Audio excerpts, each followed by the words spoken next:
Guys, Kerala ബ്ലാസ്റ്റേഴ്സിന്റെ അടുത്ത മത്സരം ഒരു ഹോം മത്സരമാണ് അഗെയിൻസ്റ്റ് മുഹമ്മദൻ.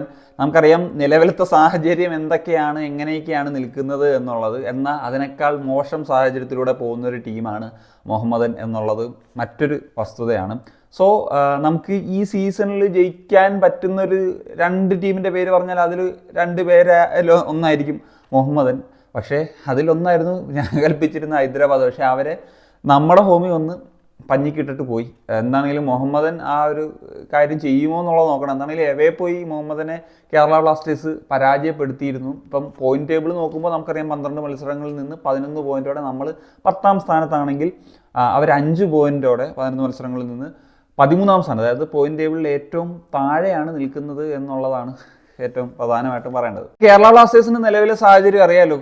കോച്ചായിട്ടുള്ള മിഗായൽ സ്റ്റാറെ പോയതിനു ശേഷമുള്ള ആദ്യത്തെ മത്സരമാണ്. അപ്പം പുതിയ ഇൻ്ററിം കോച്ച് അവരുടെ ഡിസിഷൻസ് ഒക്കെ എങ്ങനെ വരും എന്നുള്ളത് നോക്കിക്കാണണം. എന്ത് ചേഞ്ചാണ് ഉണ്ടാകാൻ പോകുന്നത്, 11ൽ എന്തെങ്കിലും ചേഞ്ചസ് വരുമോ എന്നുള്ളത്. അപ്പം ഞാൻ പ്രസ് കോൺഫറൻസ് കണ്ടിരുന്നു. അപ്പം അതിൽ TG പുരുഷോത്തമനൊക്കെ പറഞ്ഞൊരു കാര്യം എന്ന് വെച്ചാൽ ഒരു റെവല്യൂഷണറി ആയിട്ടുള്ള ചേഞ്ച് അടുത്ത മത്സരത്തിൽ തന്നെ എക്സ്പെക്റ്റ് ചെയ്യണ്ട. പിന്നെ പുള്ളി അങ്ങനെ ഹൈലി പോസിറ്റീവായിട്ടൊന്നും അല്ല സംസാരിച്ചത്.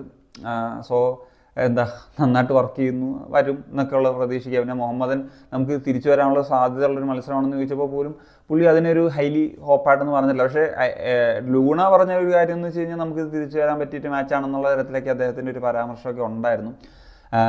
സോ രണ്ട് ടീമുകളുടെയും ഒരു സാഹചര്യം നോക്കുമ്പോഴത്തേക്കും പ്രശ്നങ്ങളുണ്ട്. ഇപ്പോൾ നമുക്കറിയാം കേരള ബ്ലാസ്റ്റേഴ്സ് ഒരു ഹോം മാച്ചിൽ കളിക്കാൻ പോകണം. എപ്പോഴും ഹോം മാച്ച് എന്ന് പറഞ്ഞു കഴിഞ്ഞാൽ പാക്ഡ് ആയിട്ടുള്ള സ്റ്റേഡിയത്തിന് ഒപ്പം ചാൻറ്റിങ്ങും ഇതുമെല്ലാം ആ ഒരു രീതിയിലായിരിക്കും കളിക്കുക. പക്ഷേ ഈ ഒരു മത്സരത്തിലേക്ക് വരുമ്പോഴത്തേക്കും നമുക്കറിയാം ഫാൻസും ഫാൻ ഗ്രൂപ്പും ഒക്കെ ഇടഞ്ഞു നിൽക്കുന്ന ഒരു സാഹചര്യം കൂടിയാണ് നിലവിലുള്ളത്. അപ്പോൾ എങ്ങനെയാണ് വരുന്നതെന്നുള്ള അറിയത്തില്ല. റൂമേഴ്സൊക്കെ കണ്ടിരുന്നു മാനേജ്മെൻറ്റ് ഫ്രീ ടിക്കറ്റൊക്കെ കൊടുത്ത് ആളെ കയറ്റുന്നു എന്നുള്ളത്. ഇടപെടണം എന്താണ് സംഭവിക്കുന്നത് എന്നുള്ളത്. മുഹമ്മദിൻ്റെ കാര്യം എടുത്തു കഴിഞ്ഞാൽ അതിനേക്കാളായിട്ടുള്ള ഒരു വേസ്റ്റ് സിറ്റുവേഷനിലാണുള്ളത്. കാരണം അവരുടെ കുറച്ച് പ്ലെയേഴ്സിന് എസ്പെഷ്യലി വിദേശ താരങ്ങൾക്കൊക്കെ സാലറി പെൻഡിങ് ആയിട്ടൊക്കെ കിടക്കുകയാണ് മാസങ്ങളായിട്ട്. അപ്പം അതുകൊണ്ട് തന്നെ ടീമിനുള്ളിൽ ചില പ്രശ്നങ്ങളൊക്കെ ഉണ്ട്. സോ ആ ഒരു കണ്ടീഷൻ വെച്ച് നോക്കുമ്പോഴത്തേക്കും കേരള ബ്ലാസ്റ്റേഴ്സിനേക്കാളൊരു വേസ്റ്റ് സെനാരിയോയിലാണ് മുഹമ്മദൻസ് ഉള്ളത് എന്നുള്ളത്. സീസണിൽ ആകെപ്പാട് 5 ഗോൾസ് മാത്രം അടിച്ചിട്ടുള്ളൊരു ടീമാണ് മുഹമ്മദൻ.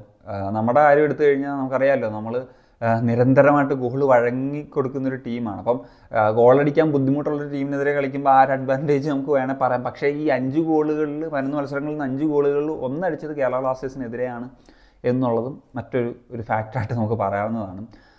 സോ എനിക്ക് ഒരു ജയസാധ്യതയുള്ള മത്സരമെന്ന് തന്നെയാണ് ഞാൻ വിശേഷിപ്പിക്കാനായിട്ട് ആഗ്രഹിക്കുന്നത്. ഈ ഒരു മത്സരത്തിൽ ഏത് സാഹചര്യത്തിലാണെങ്കിലും ജയിക്കാമെന്നുള്ളതാണ് പേഴ്സണലി എനിക്ക് ഫീൽ ചെയ്യുന്നത്. പിന്നെ എപ്പോഴും ഒരു പുതിയ കോച്ച് ഒക്കെ അല്ലെങ്കിൽ കോച്ച് മാറി വരുന്ന സമയത്ത് ഒരു എനർജിയിൽ ടീം കളിക്കുന്ന ഒരു സാഹചര്യം, 1-2 മാച്ചിലൊക്കെ കളിക്കുന്ന സാഹചര്യങ്ങൾ നമ്മളെപ്പോഴും കാണാറുള്ളതാണ്. പക്ഷേ നമുക്കറിയാമല്ലോ പ്രശ്നം കോച്ചിൻ്റെ ഭാഗത്തല്ലായിരുന്നു. അപ്പം ആ ഒരു എനർജി ഉണ്ടാവുമോ എന്നുള്ളത് അറിയത്തില്ല. പക്ഷേ എന്നിരുന്നാൽ പോലും നമുക്ക് പറഞ്ഞല്ലോ മുഹമ്മദിൻ്റെ നിലവിലെ സാഹചര്യമൊക്കെ വെച്ചിട്ട് നമുക്ക് ഈസിലി തോൽപ്പിക്കാൻ കഴിയുമെന്നുള്ളതാണ്. പിന്നെ ഒരു ഫാക്റ്റ് എനിക്ക് നിങ്ങളുമായിട്ട് പറയാനുള്ളതെന്ന് വെച്ച് കഴിഞ്ഞാൽ ഈ ഒരു മത്സരം വിജയിച്ചാലും നമ്മളുടെ ഒരു ഫാൻസിൻ്റെ സമീപനം അല്ലെങ്കിൽ ഫാൻ ഗ്രൂപ്പിൻ്റെ സമീപനമൊക്കെ എങ്ങനെ ആയിരിക്കും എന്നുള്ളത്. കാരണം നമ്മൾ ഈ പറഞ്ഞ പോലെ എൻ്റെ ഒരു പേഴ്സണലി ഒരു അഭിപ്രായം പറയാം, ഒരു ജയം വരാതിരിക്കുന്നൊരു സാഹചര്യത്തിലല്ല മാനേജ്മെൻറ്റിനെതിരെയുള്ള പ്രതിഷേധങ്ങൾ വന്നത്. നമുക്ക് ഇനഫായിട്ട് കോച്ചിന് അല്ലെങ്കിൽ നമ്മുടെ ആ ഒരു തരത്തിൽ ടീമിന് ഫീഡ് ചെയ്യുന്നില്ല എന്നുള്ളൊരു പ്രശ്നത്തിലാണ്. അപ്പം അതിനൊരു പെർമനൻ്റ് ആയിട്ടുള്ളൊരു സൊല്യൂഷൻ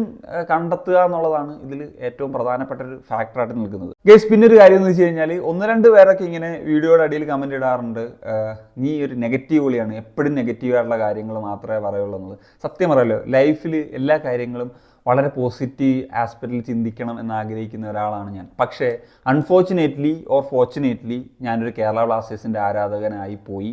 സോ ആ ഒരു പോസിറ്റീവായിട്ട് സംസാരിക്കണമെന്നുള്ള ആഗ്രഹം തന്നെയാണുള്ളത്. പക്ഷേ എന്താണ് ഞാനിപ്പോൾ കേരള ബ്ലാസ്റ്റേഴ്സിൻ്റെ ഒരു കാര്യത്തിൽ പോസിറ്റീവായിട്ട് സംസാരിക്കേണ്ടത്? അവർ ചിപ്സ് സെല്ല് ചെയ്യുന്നതിനെ പറ്റിയോ അല്ലെങ്കിൽ സോഡ വിൽക്കുന്നതിനെ പറ്റി എന്ത് പോസിറ്റീവാണ് ഇപ്പോൾ സംസാരിക്കാൻ കഴിയുക എന്നുള്ളത് കൂടി ഈ പറയുന്നവരെന്ന് പറഞ്ഞാൽ കൊള്ളാമായിരുന്നു. This is not about the positive or negative, it's about the fact. So ആ ഫാക്റ്റ് നിലവിൽ നമുക്ക് നെഗറ്റീവ് തന്നെയാണ്. ആ നെഗറ്റീവ് പറയുന്നത് എന്ന് വെച്ച് കഴിഞ്ഞാൽ ഒരു ബെറ്റർ ആയിട്ടുള്ള ഒരു പോസിറ്റീവായിട്ട് നമുക്ക് കുറേ നാളുകൾ സംസാരിക്കാനുള്ള ഒരു രൂപത്തിൽ അല്ലെങ്കിൽ ആഘോഷിക്കാനുള്ള രൂപത്തിൽ മാറുക എന്നുള്ള തരത്തിലാണ്. അത് എന്നുണ്ടാകുമെന്നുള്ളത് നമുക്ക് കാത്തിരുന്ന് കാണാം. അല്ലാണ്ട് നമുക്ക് എപ്പോഴും പറഞ്ഞ പോലെ ഈ മാനേജ്മെൻറ്റിനെ PR ചെയ്യുന്നതൊന്നും അല്ലല്ലോ നമ്മുടെ പരിപാടി. നമ്മൾക്ക് ഒരു ലോങ് ടൈമിൽ നമുക്ക് ഈ ഒരു ക്ലബിനെ കൊണ്ട് സന്തോഷം ഉണ്ടാകുക, ഇത്രയും ഫാൻസ് ഉണ്ട്, ദാറ്റ്സ് ഇറ്റ്. ഇനി നമുക്ക് ഇരു ടീമുകളുടെയും ഒരു എക്സ്പെക്റ്റഡ് 11 എന്ന് പരിശോധിക്കുന്ന സമയത്ത് മുഹമ്മദൻ്റെ ഗോൾ കീപ്പർ എന്ന നിലയിൽ ഭാസ്കർ റോയ് ആയിരിക്കും കളിക്കുന്നുണ്ടാകുക. ആൻഡ് സെൻട്രൽ ബാക്കിലേക്ക് വരുമ്പോഴത്തേക്കും സോർലിയാന ആൻഡ് ഒഗിയർ, റൈറ്റ് ബാക്കിൽ സുഡീക്ക, ലെഫ്റ്റ് ബാക്കിൽ അഡിങ്ക, മിഡ്ഫീൽഡിലേക്ക് വരുന്ന സമയത്ത് ഇർഷാദ് നമുക്കറിയാം സസ്പെൻഷനാണ്, അതുകൊണ്ട് തന്നെ ഇപ്പം അമജിത്ത്, അതുപോലെ കസിമോവ് ആൻഡ് ഗോമസ് എന്നിവരായും കളിക്കുന്നുണ്ടാകുക.